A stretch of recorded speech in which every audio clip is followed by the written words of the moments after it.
வணக்கம். கும்பகோணம் பக்கத்தில் ஜெயங்கொண்டம்.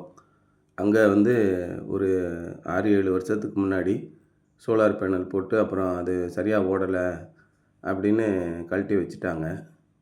அங்கே 330 வாட்ஸ் பேனல் போட்டிருந்தாங்க. அதில் 22 பேனல் கொடுத்துருந்ததில் ஒரு பேனல் எல்லாம் சில பேனல் டேமேஜ் ஆகியிருந்தது.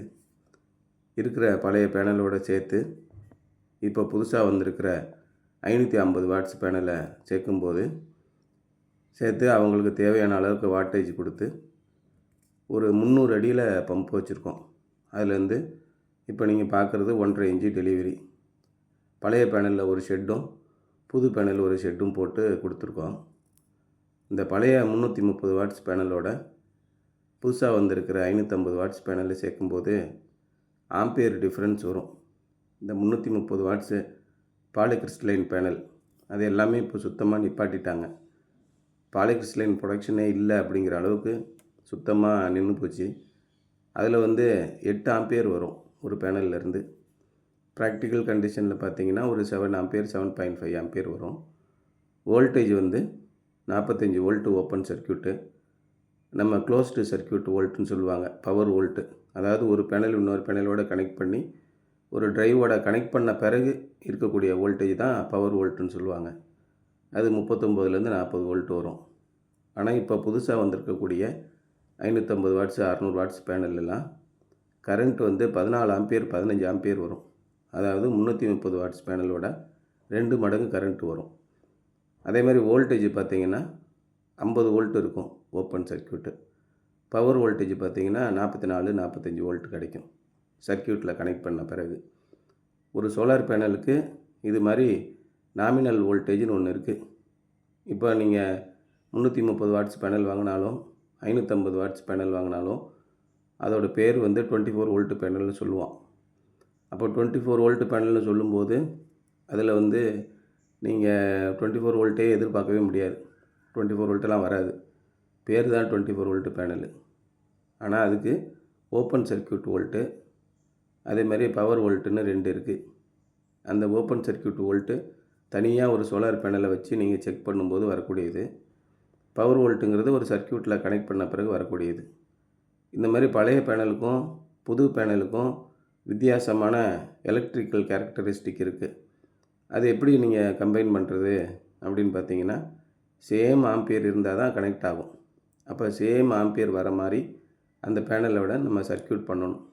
அந்த மாதிரி சர்க்யூட் பண்ணி கொடுத்தீங்கன்னா கண்டிப்பாக பழைய பேனல் புது பேனலோட வேலை செய்யும். சாதாரணமாக ஒரு பேனல் 2 பேனல் மட்டும் சேர்க்கும்போது ஒரே குழப்பமாக போயிடும்.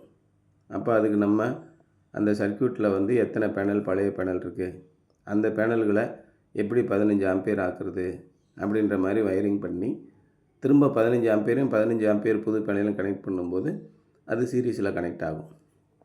அந்த மாதிரி இங்கே செஞ்சு ஒரு 300 அடி ஆழத்துலேருந்து தண்ணி எடுத்து கொடுத்துருக்கோம். அப்படி கொடுக்கும்போது நார்மலாக பெர்ஃபார்ம் பண்ணுது. அது பகல் நேரத்தில் 40 ஹெர்ட்ஸு 42 ஹெர்ட்ஸு அப்படி போகுது. ஒரு நாளைக்கு 6 மணி நேரத்துலேருந்து 8 மணி நேரம் இறைக்குது. இப்படி இறைக்கும்போது 7.5 ஹெச்பி பம்பு அப்படின்னா ஒரு 12 ஆம்பியர் வரைக்கும் எடுக்கும்.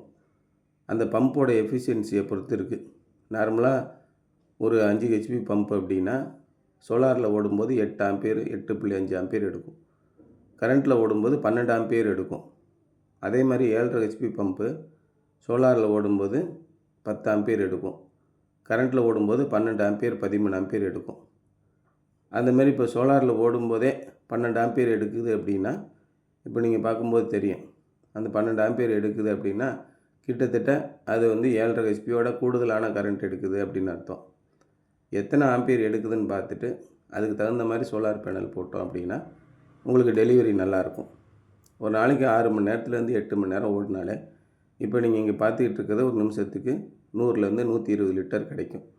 சராசரியாக 100 லிட்டர்னு வச்சுக்கிட்டா கூட ஒரு மணி நேரத்துக்கு 6000 லிட்ரு, ஒரு நாளைக்கு கிட்டத்தட்ட 35,000லேருந்து 40,000 லிட்ரு நமக்கு பம்பிங் ஆகும். இந்த மாதிரி பம்பிங் ஆகும்போது நமக்கு நிச்சயமாக ஒரு 2 ஏக்கர் சவுக்கு மரம் இந்த மாதிரி மரங்களுக்கு பாசனம் பண்ணுறது கரெக்டாக இருக்கும். நெல் பாசனம் பண்ணுறதுக்கு இந்த மாதிரி 1.5 தண்ணி வச்சுலாம் ஒன்றும் பண்ண முடியாது. இப்போ இந்த ஜெயங்கொண்ட பகுதியில் இருக்கிறதுனால சவுக்கு மற்ற மரங்கள், காய்கறிகள் இப்படி போடுவாங்க. தண்ணி ஆழமாக போயிடுச்சு. 200 அடியில் வாட்டர் லெவல் இருக்குது. மொத்தம் 550 அடி போர் போட்டிருக்காங்க. இந்த மாதிரியான விஷயங்களுக்கு இந்த சோலார் பம்பிங் போடும்போது அடிப்படையான 3 விஷயம் நமக்கு தெரியணும். போர் எத்தனை அடி ஆழம் போட்டிருக்கீங்க, தண்ணீர் எத்தனை அடி மட்டத்தில் இருக்குது, எத்தனை ஏக்கர் பாசனம் பண்ணணும். இந்த 3 விஷயத்தை வச்சு தான் பம்பை டிசைன் பண்ணணும். நம்மளாம் ஒரு குத்து மதிப்பாக எனக்கு ஒரு 2 ஹெச்பி கொடுங்க, 3 ஹெச்பி கொடுங்க அப்படிங்கும்போது நீர் இறைக்கும் திறன் கம்மியாகிடும். நம்ம ஒரு பேனல் போடுறோம் அப்படின்னா எவ்வளோ தண்ணி வேணும், எத்தனை ஏக்கருக்கு பாசனம் பண்ணணும், இதை முடிவு பண்ணிவிட்டு பண்ணுங்கள்.